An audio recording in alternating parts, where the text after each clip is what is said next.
Mr. Bradshaw at AddSomeToYourIncome.com here to talk with you about ways to make some extra money on the side.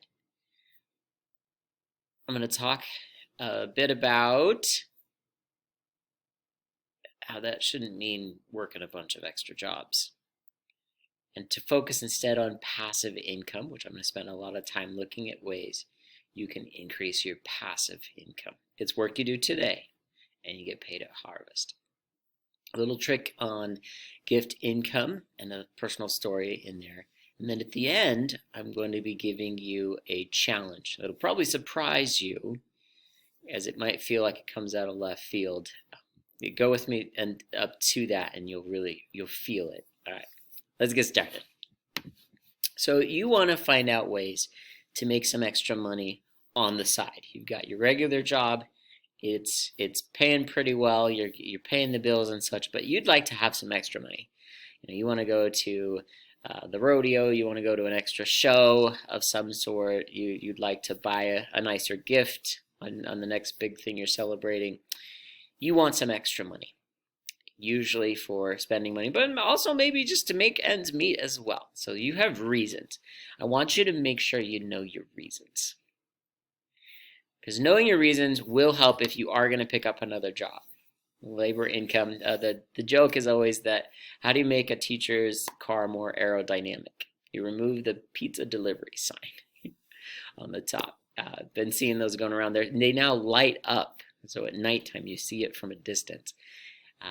That is a possible way to make some extra money on the side. Pick up a job that a teenager would really be happy with, and you do it to be able to make some extra money. It could be early morning delivering papers. It could be actually flipping the burgers. You work for someone else. It's not my highest recommendation. I recommend you focus in on your passive income. Continue getting by on what you're getting. Check out some of my other videos about ways to add to your income. And if you're looking at doing something on the side, as what's sometimes called as a side hustle, focus on the passive income. This is work you do today, planting seeds that you will get at harvest. That's the definition of it. It still means at harvest time you have to harvest. A lot of people think passive income means I just put money in and I get money out. And there are investments that are that way. You can put money in and you will see a return on that investment.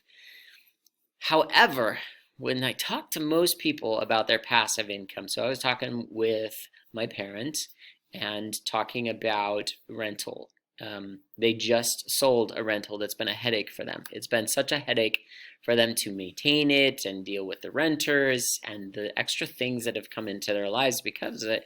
They're just ready to be done, so they sold the property. And that's that. The word passive makes it sound like you won't be doing any work. And there are some investments that are that way. However, what I like to think of as passive income is you're doing things today. Say it's springtime, you're clearing the ground to plant the seeds. When it gets to be summer, you're still working. You're weeding, you're tending, thinning, double checking that everything's going like it's watering, right?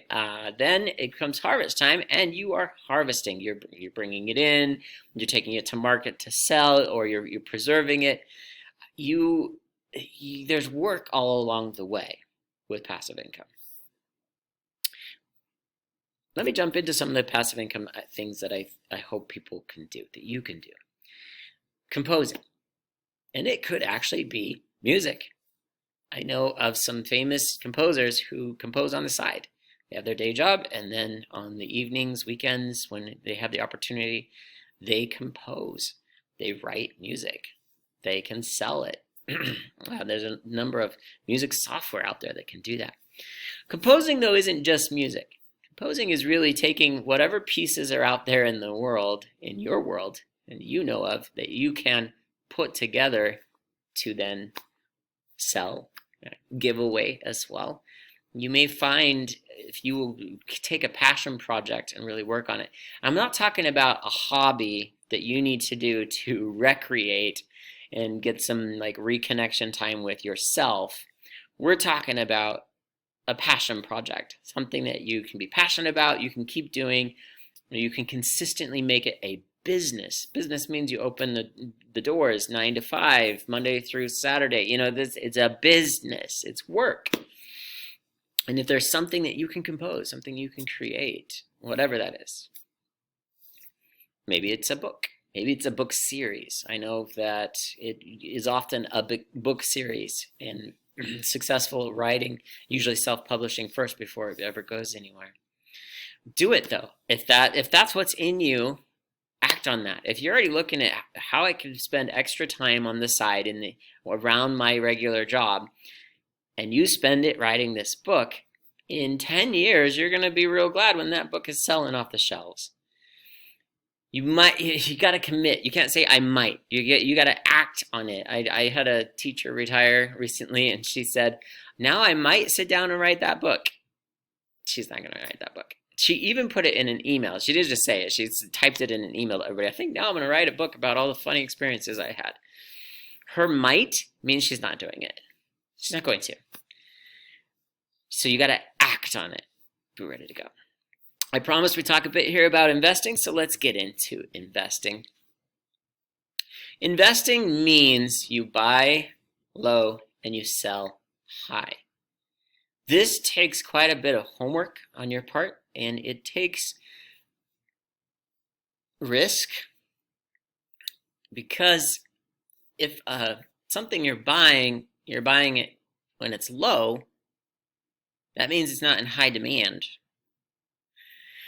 Let me talk seasonal about this really quick. Let's say, for example, you decide, oh, that's the bell here at school. You decide to buy camping equipment. So you buy camping equipment in the fall when it's getting cold and people aren't camping anymore. And you buy it just for the reason of storing it through the winter, and then come Memorial Day, have it for sale and sell at sometimes even twice as much as you bought it for in the fall. That's a buy low, sell high. It's risky though. You could be buying stuff that you won't sell at the amount that you'd like in the springtime. Buy low can always be applied when you need to purchase things. For example, I bought a snow shovel this year. I bought the snow shovel in May. Right, because it was on sale. I knew I needed a new one. I knew my old one was just done. I'd limped it along for a few years, actually. It was time for a new one. And I saw them on clearance, and I bought a high-quality, nice snow shovel for $5. That's usually, I think it was like $17. Buy low. This quote really jumps out to me. So Warren Buffett, really big in investing. If you want to do some investing, first invest in your knowledge. I liked this one in one of his books. He said, I don't look to jump over 7-foot bars. So what does that mean? A lot of people are just looking for that really big buy. What's the stock I should buy? What's the thing I should be investing in? And that's not what Warren Buffett does. He looks for 1-footers, things that he knows he can step over, and he buys that. And he just buys at least 7 of them. And that's the way he does his investing. Another uncommon thought about investing, as you're looking at investing to do passive income, it comes from Andrew Carnegie, where he says, put all your eggs in a basket and then watch over that basket. I connect this with invest in what you know. If you know education, and you know what products are being sold in education, and you know the things that are happening in education, and that's your basket of knowledge, invest in companies that you already know or have heard about or can find out. What company produced this? What company is the newest curriculum being purchased from? What company is the newest products being bought from? Invest in that company, and then watch over that basket. Know when that's no longer the trend and it's going to probably start selling and going lower. All right. Frank Chain says, the more you learn, the more you earn. And I just put that as a final thought here about investing. Oh, wait. There's also this. This is a different kind of investing rentals. I've already mentioned in this that my parents were done with rentals and the work that was. It is work. You may have to completely refinish a house at a time that's not convenient for you in order to get it back on the rental market when your renters leave and have destroyed it. So beware that investing anything in passive income can require a lot of work. Gift income. In order to unlock the lock and receive more gift income, you got to ask. We hit a tough spot. There was one month where it wasn't going to work out for us. And I made the hardest phone call of my life. I did a tough thing. Mom, Dad, they helped us out. If you are at a spot where you're looking at doing extra work on the side because it's not working out, remember to ask people who love you and people who are in your life. Look also for grants, scholarships, things like Donors Choose, finding donations.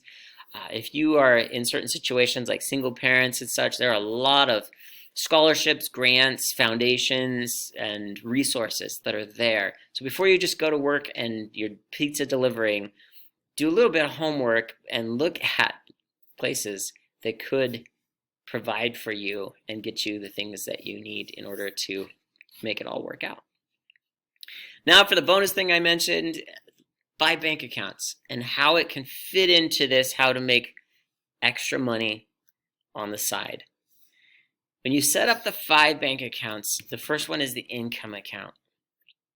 This helps you to focus in on, if you are doing that extra work, you putting that money into an account where you can see this extra work has resulted in this amount of money. It becomes a record for you to show that you are increasing your income by the extra things that you're doing. It's this extra feedback loop for you to show all this work has paid off. Saving to give. By actually setting up this account and then giving, you are unlocking another awesome key that I won't take time on this video to talk about. Not that I won't talk about it, I just feel like I've been talking long enough about this particular thing. When you're ready to give and when you give, more comes back to you. A book to quote is The Paradox of Generosity. By giving, we receive more. By holding on to it, we close ourselves up. So be ready to open yourself up. And that could be tough for you. It's possible though. Save to spend, actually setting aside that money. If it is that you're looking for spending, that's why you want to earn some extra money. Earn some extra money. You want to have an account where you say, okay, see this increase in income that came in the income account, I'm taking that portion and then putting into save it to spend to then go spend that.